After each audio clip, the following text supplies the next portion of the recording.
Olá meninos, tudo bem com vocês? Sejam muito bem-vindos a mais uma aula de História com a professora Vanessa Carniello. Então, nós vamos continuar vendo agora a Primeira Guerra Mundial, ou Grande Guerra.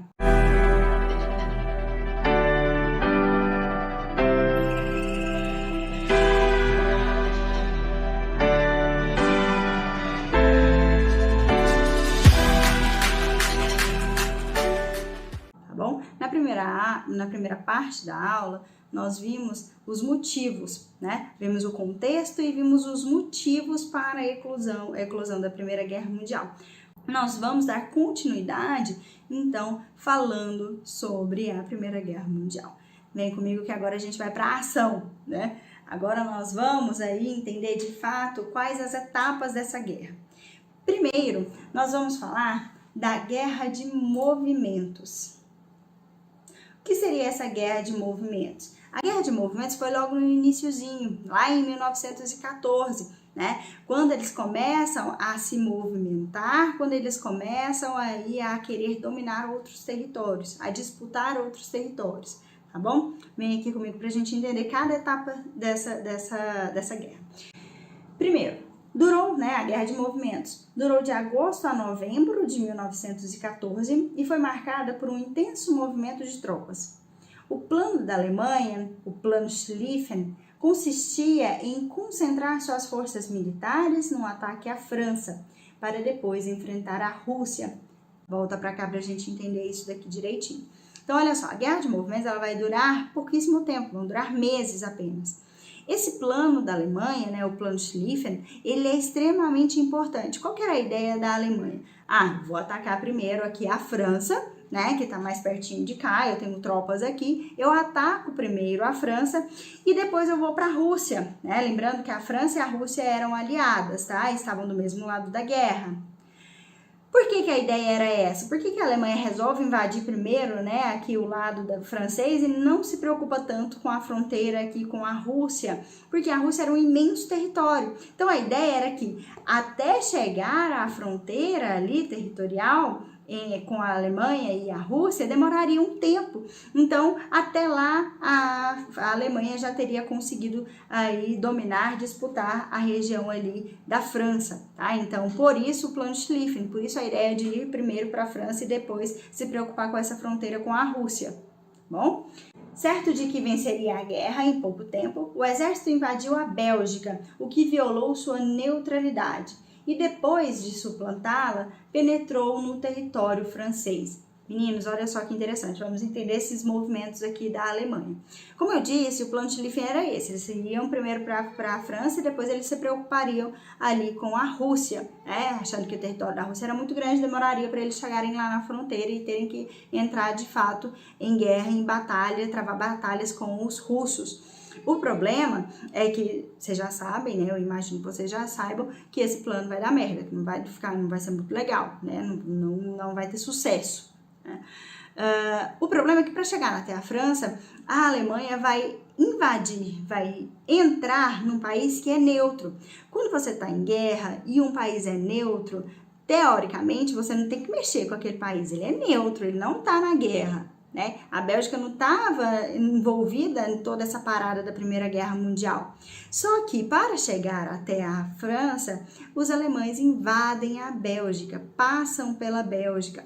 Vou colocar um mapinha aqui para vocês entenderem, tá? Por onde os franceses vão passar para chegar até a França. E aí, passando pela Bélgica, eles vão irritar extremamente, né, os franceses, os ingleses, porque ele havia invadido um território neutro. Esse foi o pretexto para a Inglaterra declarar guerra à Alemanha, inclusive, né? Uma ofensiva russa na frente oriental, entretanto, obrigou o general alemão Moltke a uma divisão de forças. A França salvou-se do fulminante ataque alemão na Batalha de Marne em 1914. Olha só aqui um mapa para a gente entender isso daqui, tá? Aqui estava o Império Alemão, que a ideia do Plano Schlieffen, então, era fazer essa ofensiva aqui, passar pela Bélgica. Esse território que eu estou mostrando aqui para vocês é a Bélgica. Então, para chegar até a França, ele invade esse território e por isso mesmo, né, ele vai fazer com que a Inglaterra entre no conflito. Até então, ela não estava na Primeira Guerra Mundial, ela vai entrar a partir do momento em que esses alemães vão invadir o território da Bélgica para entrar no território francês. Tá? Aqui nós temos várias ofensivas, temos várias frentes de guerra. Olha aqui as legendas, né? Aqui nós temos os impérios centrais, esse de verde escuro, os apoiadores dos impérios centrais, que é esse verde claro, os aliados, França, Inglaterra, Portugal, Império Russo, inclusive aqui na frente também, aqui em cima nós temos a Finlândia. Os estados neutros, né, eram esses estados em amarelo aqui, e aparentemente nós tínhamos também a Bélgica, né, como um país neutro. Zonas de combate, aqui a Bélgica, essas zonas de combate eram onde eles estavam aí disputando domínios, disputando territórios. A ofensiva dos aliados, dessas setinhas vermelhas, e a ofensiva dos impérios centrais, as setinhas verdes. E frentes em 1917, é onde vai se formar, daqui na frente nós vamos falar sobre as trincheiras, é onde vai existir essas trincheiras, tá bom?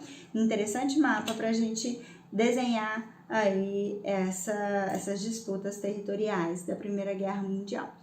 Aqui tem um outro mapa também explicando, né, demonstrando os conflitos desse início da Primeira Guerra Mundial, esse onde tem a marca de tesourinha, onde ocorreram as maiores batalhas. Lá no outro mapa também indicava, né, como zonas de guerra, ou seja, para chegar aqui para a Alemanha disputar territórios, disputar com a Rússia, ela teria que disputar aqui dentro, né, brigar dentro da Polônia.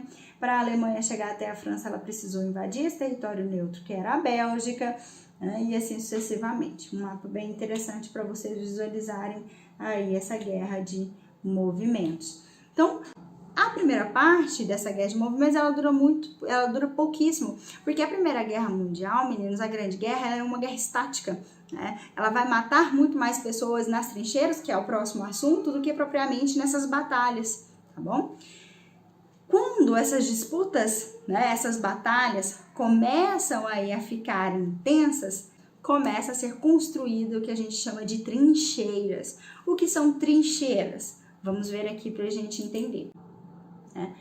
A guerra de trincheiras, meninos, vou colocar aqui primeiro as características, né?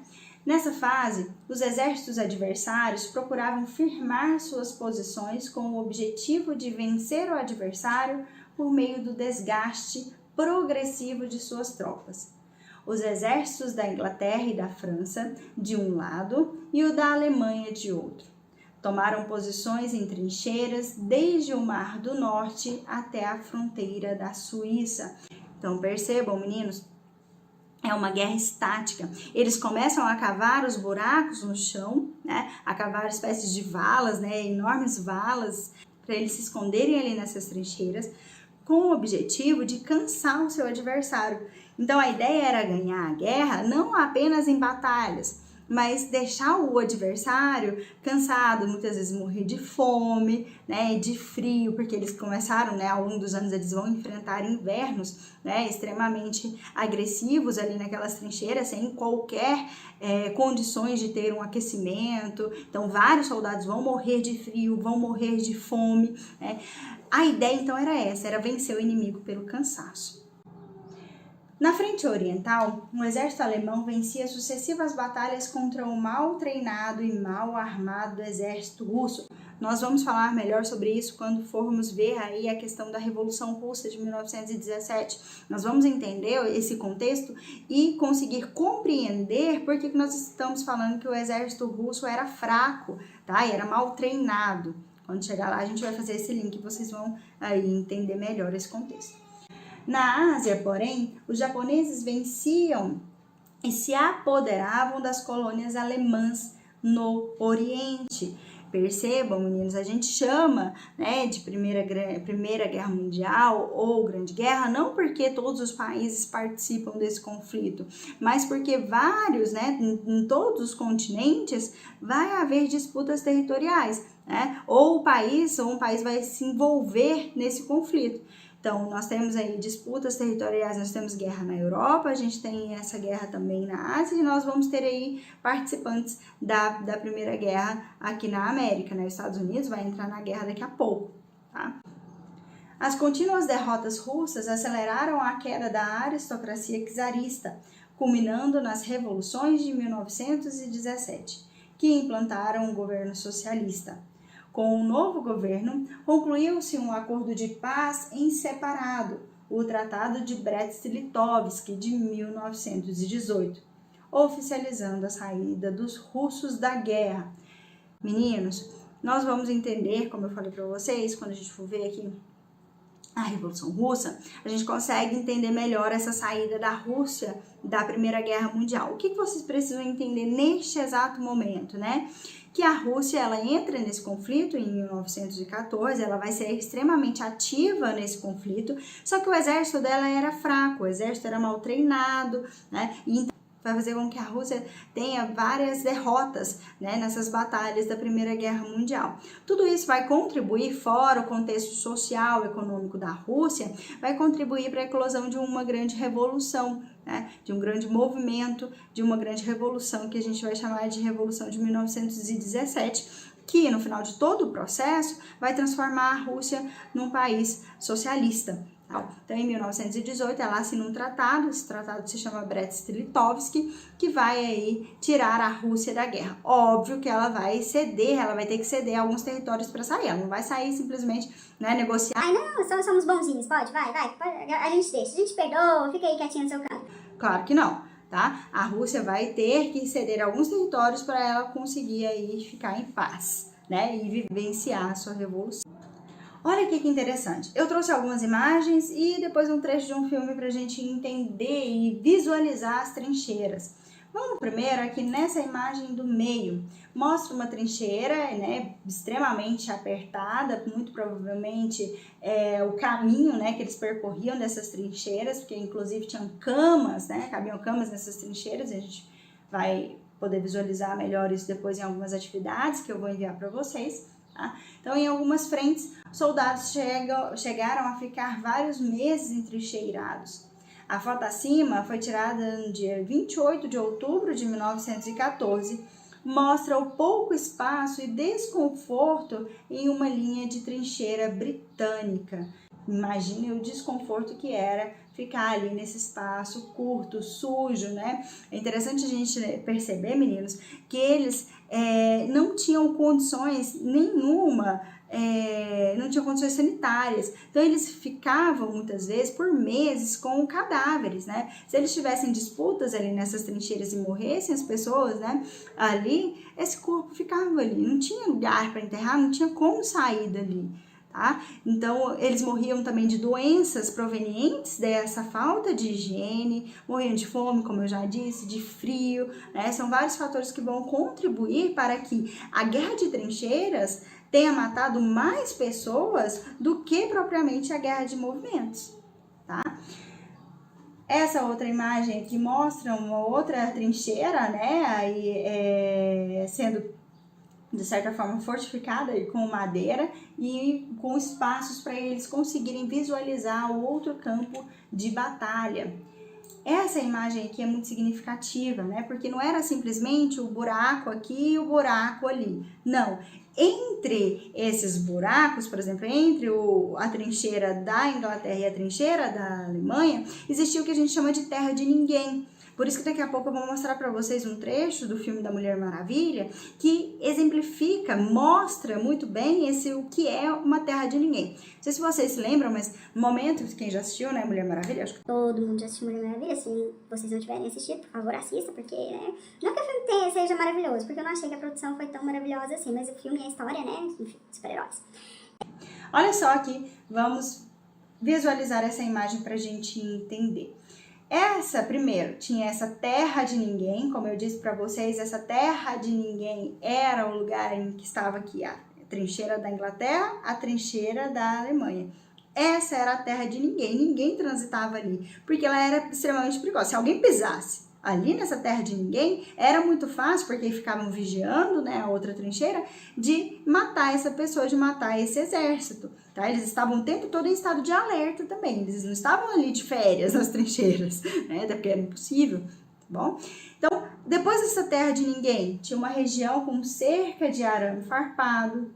Aí tinha a primeira trincheira, que era a linha de frente, então esses soldados ficavam o tempo todo lá, óbvio, se revezando, mas sempre tinham soldados ali para ficar, né, observando. Se viesse o exército do inimigo, eles tinham que estar ali a postos para poder batalhar. Depois disso, tinha as trincheiras, né, de comunicação, ou seja, tinha uma ligação entre a primeira trincheira e a segunda trincheira, e entre elas, né, na parte superior, arame farpado, do mesmo jeito. As segundas trincheiras ficavam soldados também, porque se precisasse, né, de suporte na primeira linha de frente, na linha de frente, na primeira trincheira, esses soldados tinham que estar ali a postos, tinham que estar disponíveis para poder socorrer a linha de frente. Aqui entre a segunda trincheira e a terceira trincheira, na parte de cima, tinha artilharia, né? E aí nós vamos falar daqui a pouco sobre os armamentos, né? Como que essa guerra de trincheiras vai mudar, inclusive, vai evoluir nessa tecnologia de armamento, né? Tinha ainda também a comunicação entre essas trincheiras e, por fim, né, essa terceira trincheira, que também ficavam cheios de soldados, porque, enfim, se um precisasse, né, se a segunda precisasse, se a primeira precisasse, esses soldados tinham que estar a postos. E, por fim, lá atrás, tinha o suporte logística, as tropas de reserva e o hospital de batalha, né, o hospital de campo, o hospital de campanha. Percebam, meninos, por que essa guerra de trincheiras ela é tão estática? Ué, professora, eu podia muito bem, né, sair de uma trincheira, disputar essa trincheira e vencer a batalha. Isso não acontecia com tanta facilidade, porque como o acesso era muito difícil, né, e se acontecesse, por exemplo, dos alemães conseguirem percorrer um pedaço e dominar aquela trincheira da Inglaterra, facilmente eles construíam, né, faziam um breve recuo, construíam outra trincheira e se alocavam lá. Então o ganho, né, de terra, né, o deslocamento era muito pouco nesse período dessa guerra de trincheiras, por isso que ela é tão sofrida, por isso que ela matou tanta gente também, tá bom? O outro aspecto que a gente precisa entender dessa guerra de trincheiras é que a guerra é estacionária, né, ela está ali parada, mas o que não para, o que não deixa de se desenvolver é o armamento, tá? O tipo de arma que é utilizado durante essa Primeira Guerra Mundial. Tem um filme muito bacana de se assistir para entender esse contexto, que é o cavalo de guerra, né? Eu sei que vocês já fizeram, inclusive, atividades, já viram, já sabem a importância desse cavalo para o início da Primeira Guerra Mundial e como depois ele passa a ser obsoleto, né? E no início, então, as pessoas elas vão para essa Primeira Guerra Mundial, para essa grande guerra, equipados, né, com armamento, que depois deixam de ser necessários porque há o desenvolvimento de outras tantas armas mais potentes. Então vamos ver aqui sobre os armamentos. Olha que interessante, eu trouxe aqui uma ilustração, né, que mostra essas armas que foram utilizadas e objetos, enfim, que foram utilizados durante essa Primeira Guerra Mundial. Tá? Então nós temos aqui, por exemplo, os encouraçados, né? O que é um encouraçado? Né? Os primeiros encouraçados surgiram em meados do século XIX. Porém, no início do século XX, que a engenharia naval evoluiu significativamente e modificou em definitivo a guerra marítima. As embarcações empregadas na Primeira Guerra Mundial chegavam a ter 200 metros de comprimento e tinham grande quantidade de torpedos e bombas responsáveis pela morte de muitas pessoas. Olha só, então, nós temos aqui, esse é o modelo de encouraçado, são grandes embarcações que carregavam aí esse tipo de armamento, né? Algumas bombas que eram responsáveis aí por fazer esse ataque naval. Aqui abaixo nós temos o submarino, muito utilizado principalmente pelos alemães. Olha só aqui. Submergir, esconder-se sobre as águas e tornar-se ao mesmo tempo um alvo camuflado de localização, né? De alvo de localização e um agressor em potencial. Essas são as principais características dos submarinos. Os alemães foram os primeiros a usar os submarinos na Primeira Guerra Mundial. Outro tipo, né, de armamento que foi desenvolvido na Primeira Guerra Mundial são as bombas, né? Bombas de alto poder de destruição. Entre os dispositivos bélicos influenciados pela Segunda Revolução Industrial foram as bombas de alto poder de destruição. Entre os dispositivos bélicos influenciados pela Segunda Revolução Industrial, as bombas de alto poder de destruição foram provavelmente as que mais causaram perdas humanas, lançadas por canhões de grosso calibre ou por aviões bombardeiros.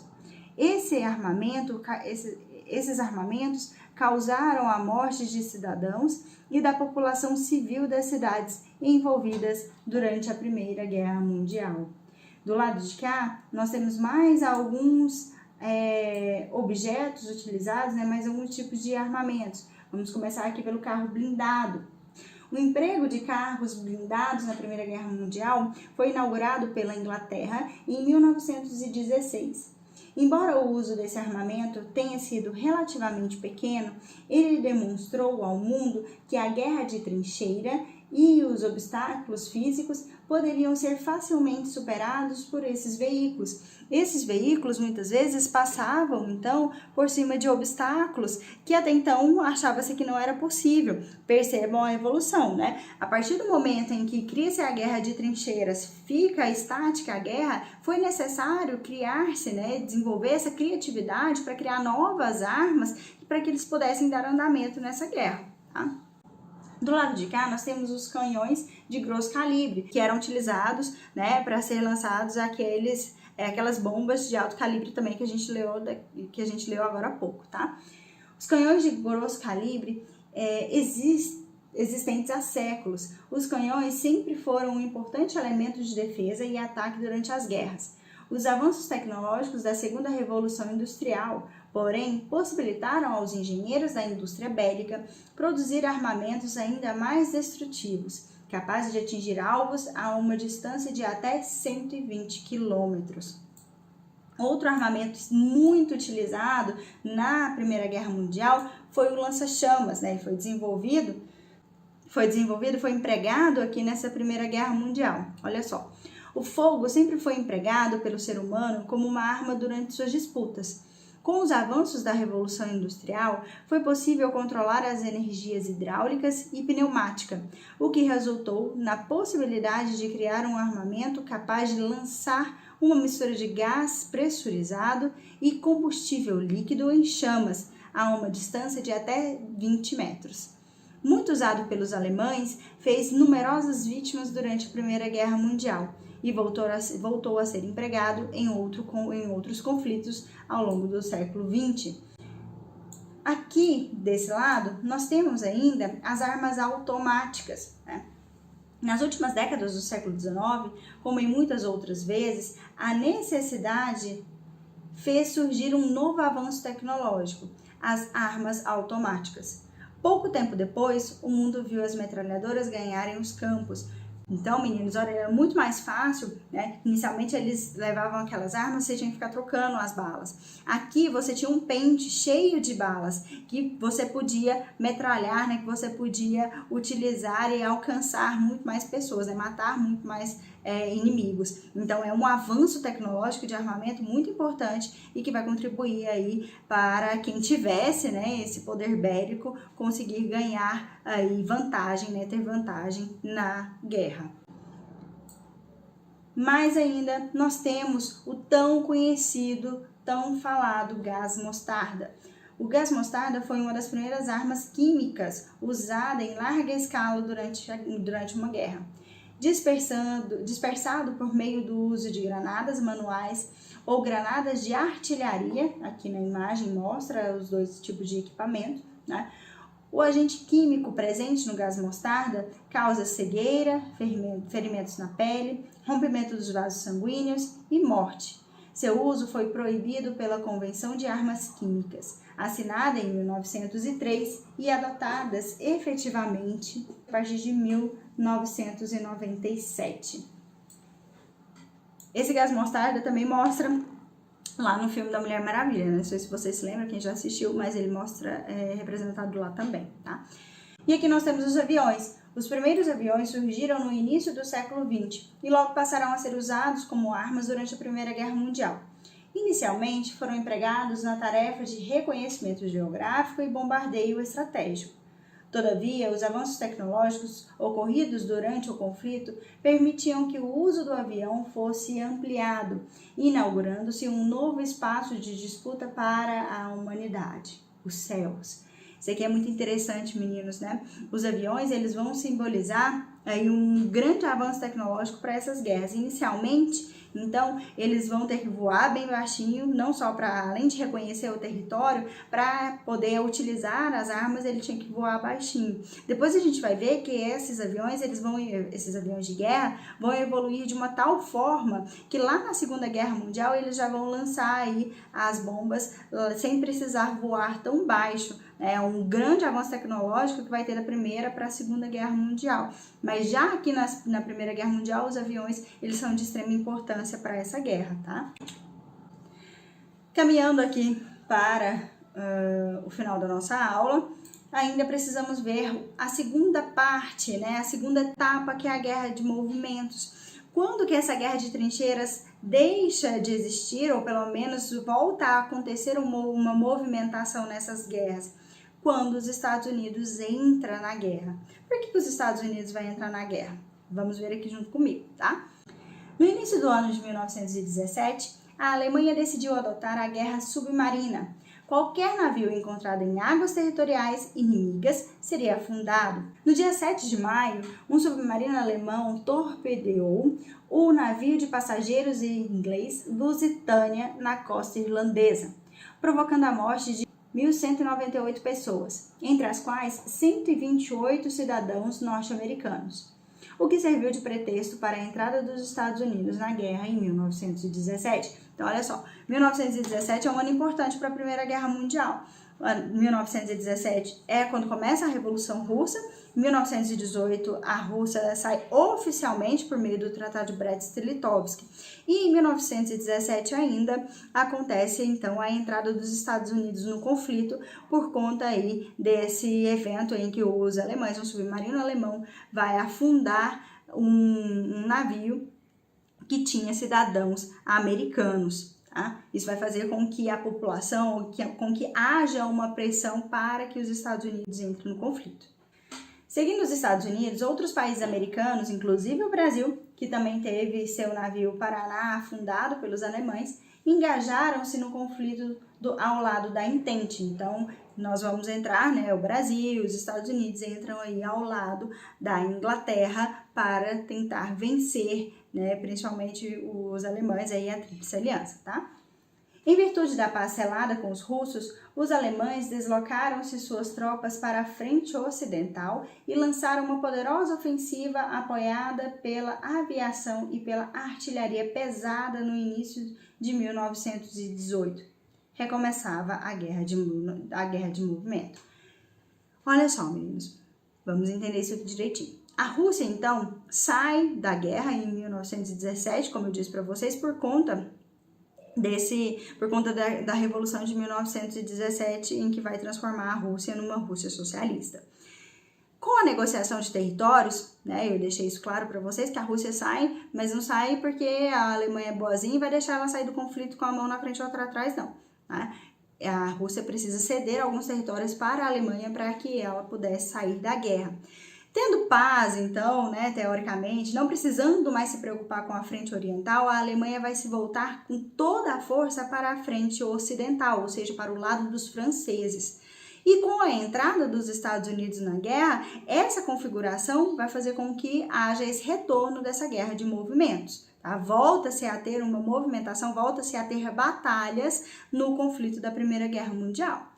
Mas os países da Entente conseguiram reagir e venceram as forças alemãs na Segunda Batalha do Marne. Por que a Tríplice Entente consegue ter forças para vencer os alemães, mesmo os alemães investindo pesado aí na frente ocidental? Porque tinha chegado de fôlego novo os Estados Unidos, com armamentos novos, com soldados aí, que não estavam entrincheirados, né, com soldados que já não estavam cansados, com soldados que já não estavam fracos de tanto passar fome ali nas trincheiras. Então, há uma injeção de ânimo nessa guerra quando os Estados Unidos entram no conflito, tá?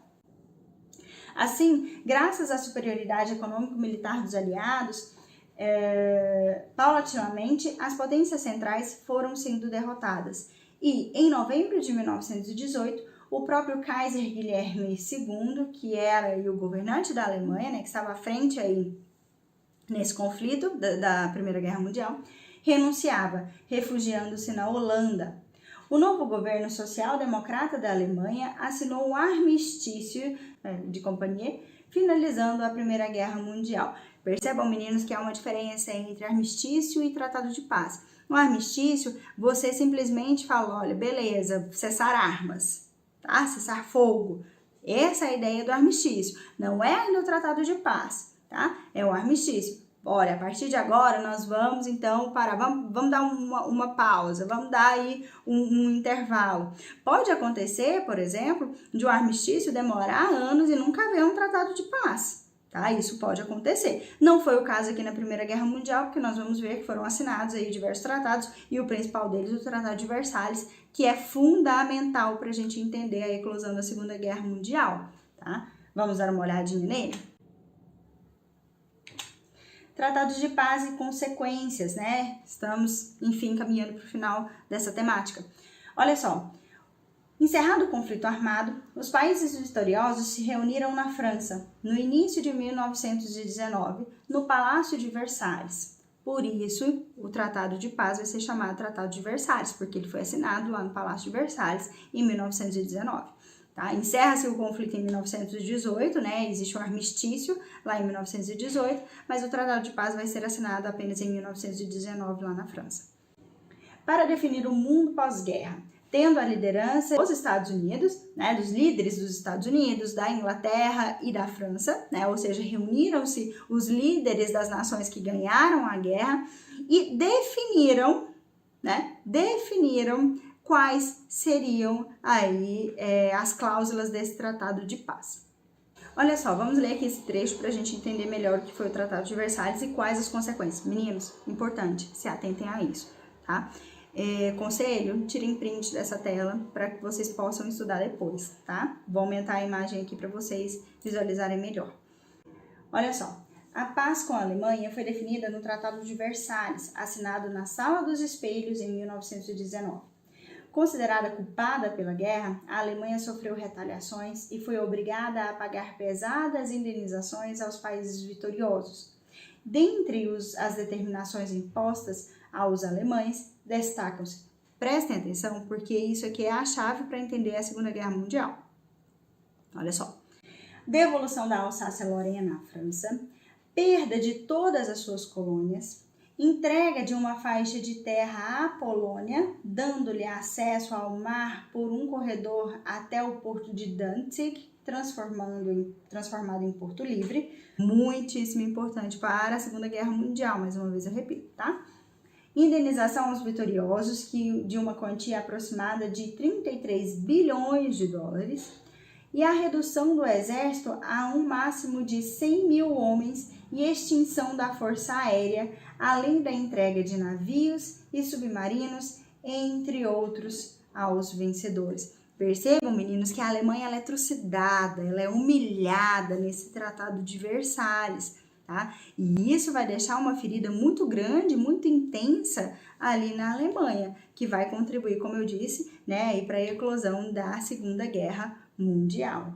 E por último, meninos, nós vamos ver as consequências disso tudo, né? O que aconteceu, assim, ao longo de todo esse percurso, de todo esse conflito, vai haver consequências. Quais são elas, né? Consequências do fim dessa Primeira Guerra Mundial. Primeiro, o saldo trágico da Primeira Guerra Mundial foi de cerca de 13 milhões de mortos e 20 milhões de mutilados. Só lembrando aqui que nesse mesmo período, né, da Primeira Guerra Mundial, ali em 1918, vai haver a eclosão de uma grande, né, o acontecimento de uma grande pandemia da história, que é a gripe espanhola, né? Muito interessante, tem aula sobre pandemias no mundo que eu fiz para os meninos do terceiro lá no canal, né, no canal da escola. Eu aconselho, né, uma aula interessante, tranquila de assistir. Se vocês tiverem curiosidade de saber um pouco mais sobre a gripe espanhola, assiste lá porque compensa, tá?